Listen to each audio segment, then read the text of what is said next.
Saeed Mohammed Marandi tweeted this out. He's a good follow. He tweets out a lot of great stuff. So this is a very, very short video. Let's listen. And then there's an article I want to read from Caitlin Johnstone. Today. Yeah, good choice. In our hemisphere, largest country in the Western Hemisphere south of us, cut a trade deal with China. They're going to, from now on, do trade in their own currencies, get right around the dollar.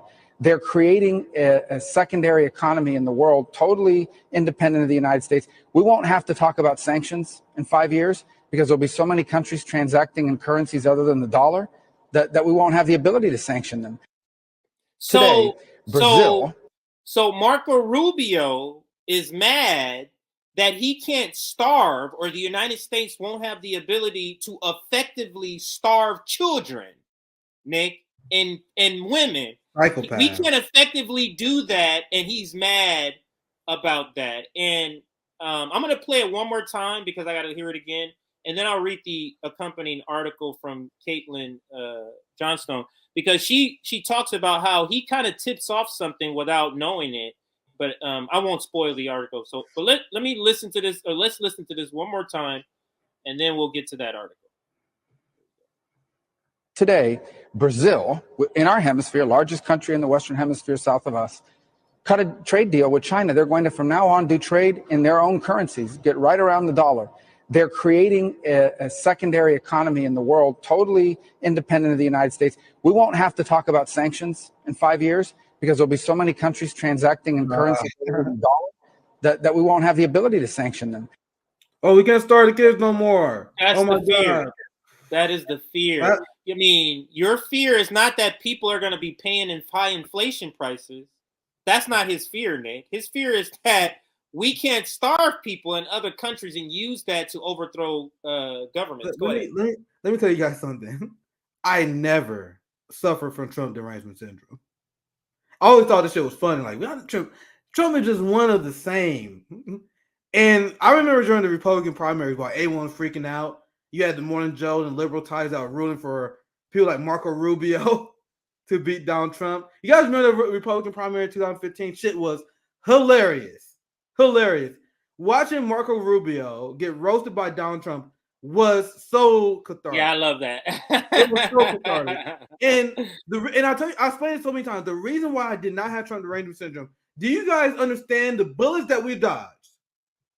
Marco Rubio and Ted Cruz. Marco Rubio is a psychopath of the highest order. He floats all the time just invading Cuba. All the time. Come on, why don't we just take him out? Why don't we just go to Latin America, do the shit we used to do in the 80s? That's literally what Marco Rubio been saying. That he grew in Florida politics as a Gusano, maximum extreme. And the Republican establishment loved him, and they groomed him to be the next guy. He will be the next Ron DeSantis. If it wasn't for Donald Trump slayed this man and turned him to politically irrelevant. This guy, Marco Rubio, is so crazy that he came out against Ron DeSantis for his Ukraine take. And that's a ballsy move because he's in Florida speaking against the Don. But he is so pro-war. He's like, nigga, he barely won. Rubio didn't win with a big old lead either, and he's playing with fire over that. But go ahead. You guys know Marco Rubio is so pro-war. This man risked his political career in order to back up NATO and criticize Ron DeSantis to his right. So you guys know I ripped Trump so many times on this show, but when Trump destroyed people like him and John Kasich, and all the goons on the stage, the Chris Christie, all the establishment, the people who are way more dangerous than Donald Trump. Way more dangerous because they've been more effective. I'm not saying that Donald Trump don't got evil intentions, but these motherfuckers will got shit done, son. Anyway, I'll let you continue, CJ. That's my rant on Marco Rubio. The point being, I gotta rewatch that shit because that shit was so cathartic. I've been watching those debates like liberals are freaking out, like, oh my god, Trump is breaking all the norms. I was like, oh, you see what he said to Marco Rubio? Oh! Dude, if RBN is back there, those streams are so fucking funny, dude. I was cracking up. To those debates. But anyway, go ahead, CJ. So this one from Caitlin Johnstone, friend of the show, friend of the network. This is on her Substack. Marco Rubio accidentally makes a great argument against U.S. dollar hegemony. And that's the same picture from the same interview. Let me read this here. Marco Rubio. Oh, sorry, no, I thought that was saying Marco Rubio had more sound about him saying some more crazy stuff. That's the article, but let's read it. I'll read it myself. It's a couple. We're not reading all of it, but some empire managers are so brash about wanting to rule the world that they'll occasionally voice their position so directly it sounds like a anti-imperialist said it. We saw just such an instance last Wednesday during a conversation between empire propagandist Sean Hannity and warmongering Senator Marco Rubio on Fox News. He frenzied about Rubio in his vitriol about the rise of China on the world stage that he accidentally wound up providing a very good argument against the hegemony of the United States dollar. Rubio began with a rant about how the U.S. is in conflict with China in response to a question from Hannity about whether Xi Jinping is preparing for war. So, Nick, this answer, this little short clip we got, wasn't even about, hegemony, about it was about, the question was, do you think Xi Jinping is ramping up for war? That was the question, and this was the response he got. Yeah, and that's why this is a good segment to do afterwards, because you can see the media tour where they all went on the anti-China thing and they all attacked Biden for being weak on China. This was Marco Rubio's turn, so this is literally this is a great follow-up for the last segment we just did, because this is Marco Rubio's turn to go on Fox News and scare the boomers about China, because they did a whole thing about this. This is a giant establishment acknowledgement that this was happening. Fox News had a freak out coverage of this. You had the CNN, MSNBC coverage of this that was trying to avoid mentioning Biden as being responsible, but this is something. It was like something like the establishment, like, we gotta acknowledge this. We gotta get people on our side. We gotta start the propaganda right now on this shit. But anyway, go ahead, CJ. Absolutely. Oh, here's the quote. Quote, the bottom line is we're in a conflict, and I think we have to start talking about it that way, Rubio said.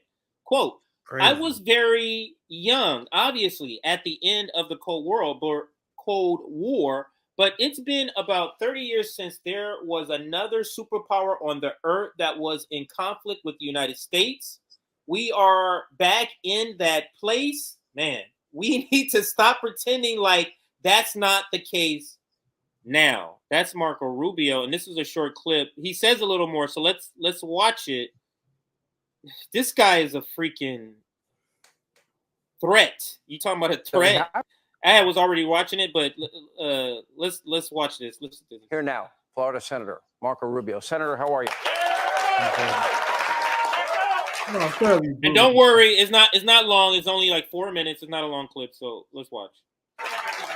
All right, Senator, President Xi said he's preparing for war. They have been ramping up their military now for over a decade, and now they increased their defense budget another 7.6%. And President Xi said he's preparing for war. I assume it's against us. Is that a wrong assumption? Well, it's not against Belgium or Luxembourg. Look, I think the bottom line is we're in a conflict. And I think we have to start talking about it that way. You know, most of the people are up here now don't remember. Just real quick, look how much they leave out. Why do they do that? They only do that. They are lying about omission. Every segment does this. China is preparing for war, and of course they're preparing war against us. But why would they do that? I don't know. It's almost like we've been sending weapons to Taiwan. It's almost like we've been doing military drills with Japan near their airspace. Oh, why would China be preparing for war? It's obvious. You had Japan, you had the United States, you had Australia. Biden sent nuclear submarines to Australia. I repeat, Biden sent nuclear submarines to Australia. They ramp up the military budget. And then China, they're like, man, they ramping up, they gearing up. Maybe we should increase our military budget. And then Marco Rubio and Sean Hannity like, oh my God, how dare they get ready for this assault we have planned on them? Go ahead, CJ. That's essentially that's essentially what's happening. That's what bullies think you should reply. How you should reply to the bullies, though. You know, I was very young, obviously, at the end of the Cold War, but it's been about 30 years since there was another superpower on the earth that was in conflict with the United States. And we are back in that place. And we need to stop pretending like that's not the case. Now, I hope it's never an armed conflict, but it's. Well, what is the conflict? They never tell us what the conflict is. What is that conflict? The conflict at every level you can imagine. And I think, look, we have a couple problems. Number one, the White House, the Biden administration is filled with a bunch of traditional, conventional political figures that grew up over the last 20 years talking about cooperating with China. We saw how that worked out. They took all of our jobs. They took all of our factories. They got rich. They took all of our jobs. They took them, Nick. Capitalists didn't pay the managers, you call them politicians, to create legislation to send them away like Joe Biden. They just took them. They flew off on some balloons, Nick. They flew some balloons over here. The job just went away. I feel like I'll let it play because I feel like I don't have to say anything. Like, he is so dumb. I think it speaks for itself at this point. I'll let it play. Or their middle class grew, our middle class shrunk. They make things, and we don't. That was, and so. How dare they do the making I think the other problem we have. They do the making things. Sorry, like, this is so ridiculous. And we don't. And you've alluded to this, is these guys in China, they watch TV. I mean, they watch TV broadcasts of what's happening in America. And I hate saying this because I don't want to encourage our enemies, but you turn on the TV and you watch Joe Biden speak on any topic on any day, that does not inspire respect or apprehension on the part of our adversaries. They're probably saying now. Like, I don't, like, look, we wanted literally like 5 seconds. Look what they were showing. Like, come on, like, bro, how did the boomers who watch this not seeing this? Like, bro, it's so obvious to me. Look what they showing. Apprehension on the part of our adversaries. They're probably saying now's the time to strike, guys. Well, they definitely are doing that. And look at this new alliance that is emerging. I call it a new axis of evil. I mean, you got Russia, you got China. Now they bring in the Iranians. They broker a deal with Saudi Arabia. Now they're brokering another deal with Saudi Arabia and Syria. And like, what are you upset about? What are they upset about? I'm literally just laughing because it's so aggressive. I'll let you finish, but it's so. This is like, we only 3 minutes in. It's so aggressive. Sorry, CJ, finish your thoughts. 2 minutes. We barely haven't hit the 2 minute mark. Jesus Christ, we haven't hit the 2 minute mark, but let's let it try to get through a little more. But and they're telling Kevin McCarthy not to meet with an allied leader. And then what are the consequences for the balloon spying? What are the consequences for taking out an American drone like Putin did? There have been no consequences. And I think that's part of the challenge that we have on our hands here. Look, it goes beyond these things. That just today, Brazil, in our hemisphere, largest country in the Western Hemisphere south of us, cut a trade deal with China. They're going to, from now on, do trade in their own currencies, get right around the dollar. They're creating a secondary economy in the world, totally independent of the United States. We won't have to talk about sanctions in 5 years because there'll be so many countries transacting in currencies other than the dollar that we won't have the ability to sanction them. Transacting in your own currency. How dare you? How dare you transaction in the yuan from China? How dare you if you're Chinese? You're supposed to get dollars. So we see that advantage. It's the expectation. Hey, I deserve privilege. It's the expectation. This ideology, Nick, is so interconnected with the ideology of white supremacy that is so intertwined. Look at our policing. American politics. Go ahead. Look at our policing. They hit in China and every other country, Africa, every country that the United States has sanctioned over the last few decades. They're the person that the police is hitting with a baton, beating the shit out of them, and they say, "Stop resisting! Stop resisting!" How fitting is that? Just like our white supremacist police system, beat the shit out of these countries, and then they have a method of resisting, and they view that as offensive. That's offensive. If you're blocking, you defend yourself. The cop like, "Stop resisting!" You're gonna beat the shit out of you more. That's what it. That's very exactly fitting for this society, right? Go ahead, CJ. It's so white supremacy. But let's continue with the article. Rubio is not the first U.S. imperialist we've seen expressing concern about the U.S. dollar losing its position as the dominant currency of the world. not just with regard to China and Brazil, but between China and Russia, between China and Saudi Arabia. You notice the trend? Between China and India, and between India and Russia. Quote, the dollar is America's superpower, Fareed Sakari writes for the Washington Post. Quote, it gives Washington's unrivaled economic and political muscle. The United States can slap sanctions on countries unilaterally, freezing them out on large parts of the world economy. And when Washington spends freely, it can be certain that its debt, usually in the form of T-bills, will be bought up by the rest of the world. End quote.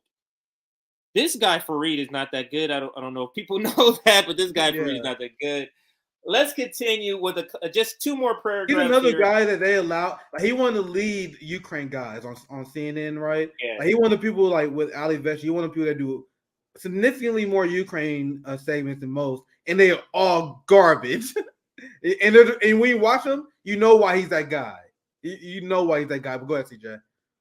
Yeah, okay, I found it. Okay, the U.S. has engaged in a tremendous amount of manipulation to secure the dollar's position as the global reserve currency and all the power that comes with it, and has used it to fund a war machine of unprecedented might and to inflict starvation sanctions on disobedient nations around the world, Nick. And I can stop here to make a comment, because this part here, I think this is the fear. They won't be, because they won't be able to rule how they want to rule, which is by might, by funding the war machine. Just think about how much money we just waste, Nick. Literally. How much is the war budget? The military budget is $800+ billion that we just waste. What's backing that? War is backing that. The petrodollar, I'm sorry, is backing that, and war is backing that. And that is coming to an end. So you have a bully who essentially has kryptonite, Nick, and they can't use the way that they've been bullying all this time to bully. You can't do it anymore.